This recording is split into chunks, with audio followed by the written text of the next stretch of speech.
For the second time in as many days, police are releasing details about a violent assault at the Coliseum LRT station. A violent, unprovoked assault against an elderly woman. Police responded to a report of a gun on a train. This is Edmonton's transit system, arguably the most dangerous in Canada. It is dealing with a crisis of crime, drugs, and disorder. Assaults are up 260%. And 75% of residents say they feel unsafe taking public transit. Well, there's open drug use on most trains. Definitely pretty sketchy. I told my wife I don't want you to ride transit while you have a baby. And meanwhile, some of the city's politicians have seemed more interested in renaming stations in the name of political correctness than seriously confronting the problem. My name is Ellie, I'm a journalist, and recently I went to Edmonton to ride the LRT, speak with commuters and prominent journalists, and to show you how the system became so unsafe. And while investigating this story, we came across some shocking things that I need to share with you. It's just not appropriate for a civilized society to have on the train. So watch until the end, especially part 3, because there is something there that tells you everything you need to know. But before we get there, be sure you like this video, subscribe, hit the notification bell, and consider getting a paid channel membership for less than $5 a month, because these trips do cost a lot of money. 1-year anniversary. I don't believe journalism being funded by the government is the solution. You have to rebuild your foundation. You have to retell the story. Other news that actually matters. I hence wanted to ask. I think they should answer their questions, especially if they're politically charged. Part 1, Inside Edmonton Transit. Welcome to Edmonton, Canada's 5th largest city with a population of 1.2 million people, and the capital of the province of Alberta. Our investigation begins at the Government Centre Light Rail Station.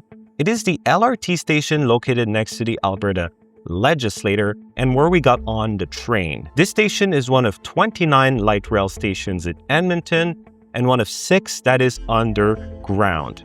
Edmonton's transit system is a system that both transit riders told me and that polling shows many are uncomfortable riding, and some avoid altogether. Here are some conversations that I had with Edmonton transit riders about the system. Do you take transit around here? How would you describe the transit system in Edmonton? I have a personal problem with all the disorder that you can see in public transportation. Sometimes you feel unsafe in transit, and there are all these news about random stabbing. I still use transit, although I have a car. Okay. So, but yeah, I just use the car on weekends. Did one of the reasons you get a car was because the transit system was bad?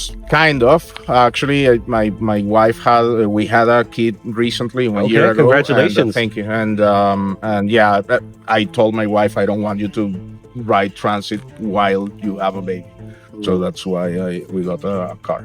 I would say it's unhygienic. I would say that, you know, there's definitely a lot of sketchy people around. But I mean, overall, I've never felt in danger. Okay. I think it's more just uncomfortable. Like, it's just, oh, that's inconvenient, but it doesn't really bother me. I take the bus, and then I also take the LRT. And depending on what time of day you go, it's definitely pretty sketchy.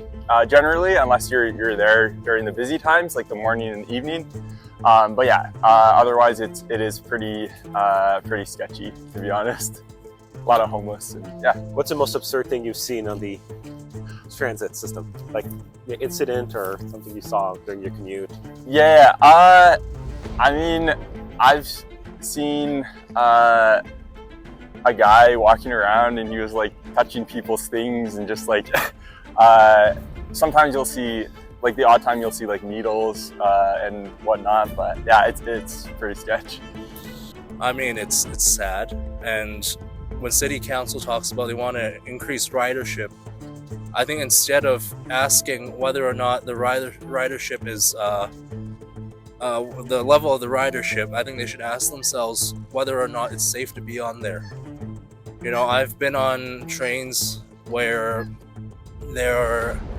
where there's someone who's on drugs and they do random stuff. It makes everyone feel insecure. It's not that we don't sympathize with their situation. It's just that, you know, sometimes you don't know how they react, right? Right. So a lot of people tend to not want to be on there because they don't feel safe because of that stuff. And it got worse in COVID too. Their stories match what we saw in the time that we were in the LRT. In just 30 minutes, we saw multiple cases of open-air drug use. We saw people who were clearly experiencing mental health crises. There were instances of vandalism that included broken windows, and there was also all sorts of smells in the stations. There was no need to spend hours in the system digging to find a little thing to hyperbolize. The disorder was right there in front of us on a weekday afternoon. And I will add that I have some personal experience with this transit system because I lived in Edmonton in 2021 and I didn't have a car, so I would take this transit system. And I have been in transit systems all over the world, in North America, Europe, and Asia.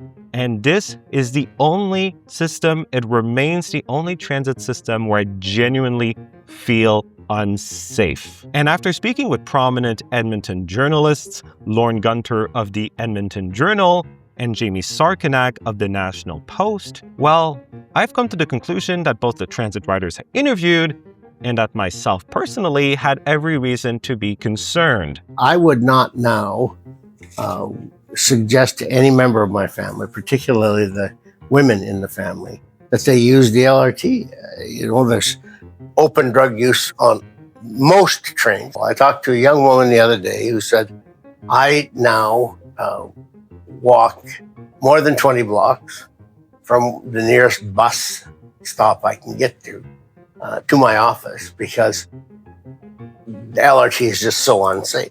The LRT stations, which are underground downtown, a lot of them, are centers where the homeless congregate. So ultimately what the city had to do a few years later was bring in full-time security. And a lot of it's just observe and report. So it's not the greatest security available, but they did have a constant presence, whereas before they didn't need to have that before COVID. Do you take the LRT ever?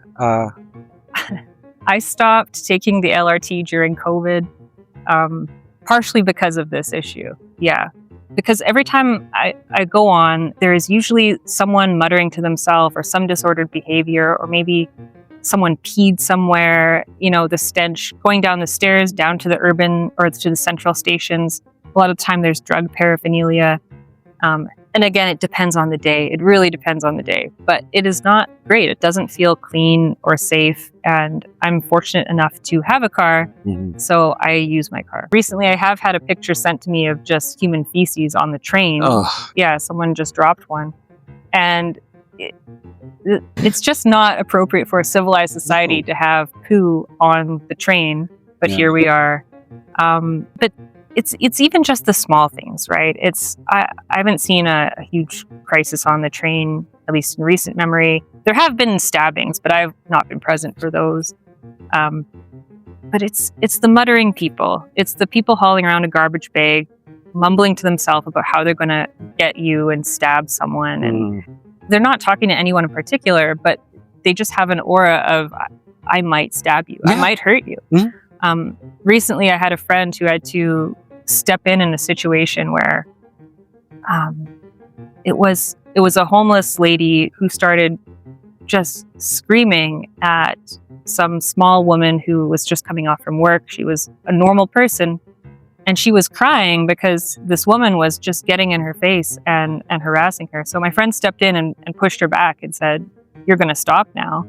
And they called police, or they found a way to get that smaller woman out of the situation. But that just happened within the last month, I would say. So it still is a problem. Part 2, the numbers tell a story. It isn't just what the transit riders told me, what I saw personally, and what I heard from journalists that indicate there's a serious problem with Edmonton's transit system, which is the most dangerous in Canada. The data also points to this. According to exclusive Statistics Canada data obtained by the CBC and the Investigative Journalism Foundation, violent crime in Edmonton's transit system more than doubled between 2015 and 2024. While physical assaults rose by a shocking 260% between 2015 and 2024. And in 2023 alone, there was over 500 crimes reported inside Edmonton Transit, according to police data. Notable examples of transit violence include a 55-year-old woman being attacked by 12-year-old girls while sitting on a platform bench, leaving her in hospital with serious facial and head injuries, including a concussion, a 58-year-old man being randomly and seriously assaulted while sitting on a transit bus, a machete attack, a 64-year-old man being violently attacked and robbed while waiting for a train, a man being shot, a driver being stabbed,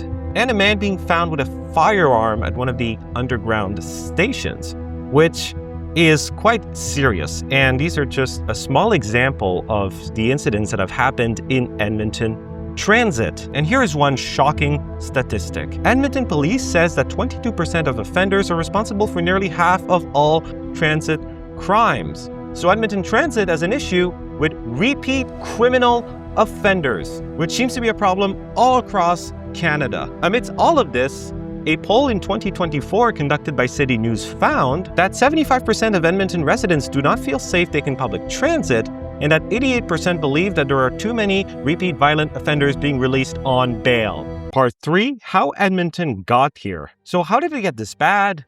Well, there's a couple parts to this answer. First of all, what is happening in Edmonton's transit system is a reflection of what is happening in the rest of the city. If you haven't seen my video about Edmonton's triple crisis of crime, drugs, and homelessness, which is completely ravaging the city and has led to devastating scenes, I highly recommend you do so, and I've put the link below. In 2024, Edmonton recorded 7,494 crimes per 100,000 people, and much of that crime is violent, with Edmonton being in the top 4 most violent cities in Canada. And over the past decade, violent crime in Edmonton rose by 21%, violent crime severity rose by 16%, aggravated assaults rose by 42%, and sexual assaults rose by 23%. The city also has a major toxic drug and homelessness problem, which has undeniably contributed to rising crime in transit. And that is because some of the people who are experiencing substance abuse,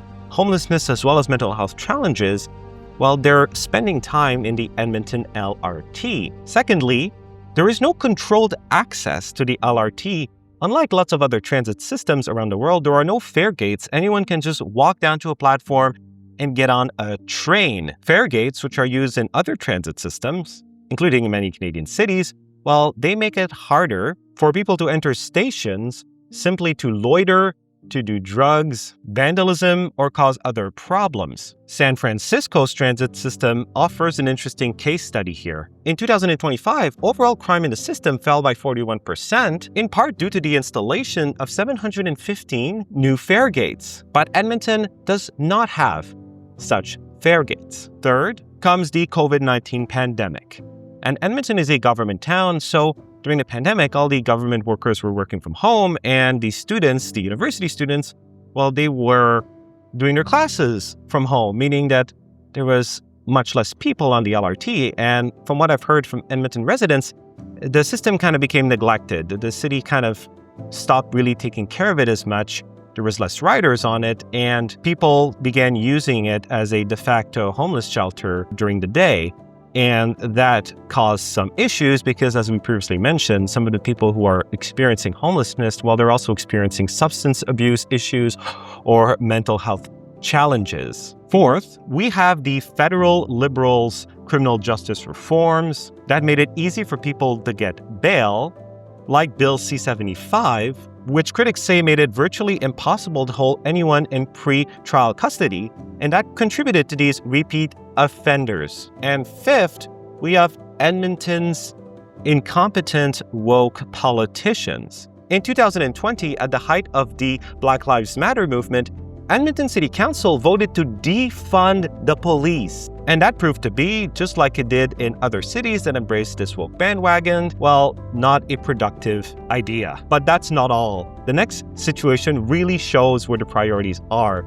In 2021, Edmonton City Council voted to rename the Grandin LRT station to Government Center It's where we started our ride because the namesake, Bishop Vidal Justin Grandin, was deemed to be a racist. And you can see the name Grandin covered up with tape at signs at this station. And they also covered up a mural at the station that depicted Bishop Grandin and the history of the Francophone community.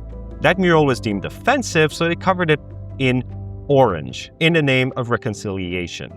So essentially, at a time when you had deteriorating public safety on transit, the politicians were more preoccupied with renaming station names and covering up murals that they deemed offensive.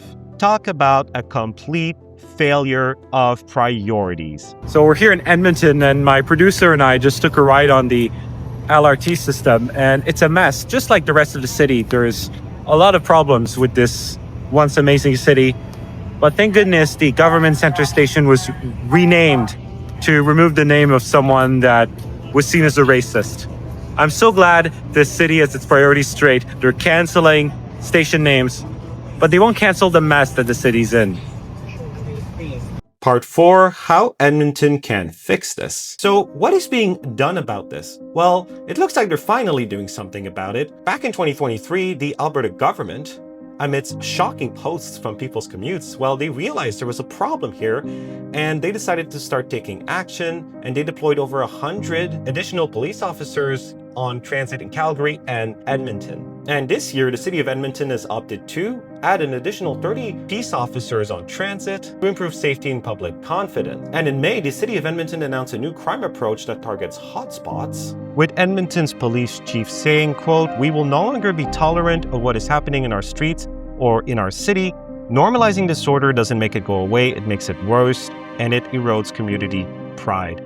A statement that I completely agree with. And look, this is a good start, but it's simply not enough. Edmonton should also install full-scale fare gates like they have in San Francisco, Philadelphia, or New York, not just to enforce fares, but also as a safety barrier. But beyond that, there needs to be more systemic structural changes. For example, we need to end this problem of repeat offenders being released into the streets. And we need to have a serious conversation about reopening mental health institutions. Because the reality is there are people right now roaming the streets who are sick, addicted, and they pose a danger not only to themselves, but to others.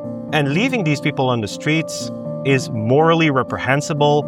It is not compassionate, and it is definitely not empathy. These people need help, and we should be providing them with the help they need to get their life back on track while keeping the public safe. So this sums up our video on Edmonton Transit. I want to know what you think, so let me know in the comments below. And also, sign the petition to demand law and order on transit, because commuters don't deserve this. Commuters who pay taxes deserve a safe and efficient and reliable transit system in both Edmonton and across Canada. So the link is below. Be sure you like this video, subscribe, hit the notification bell, and until next time, God bless.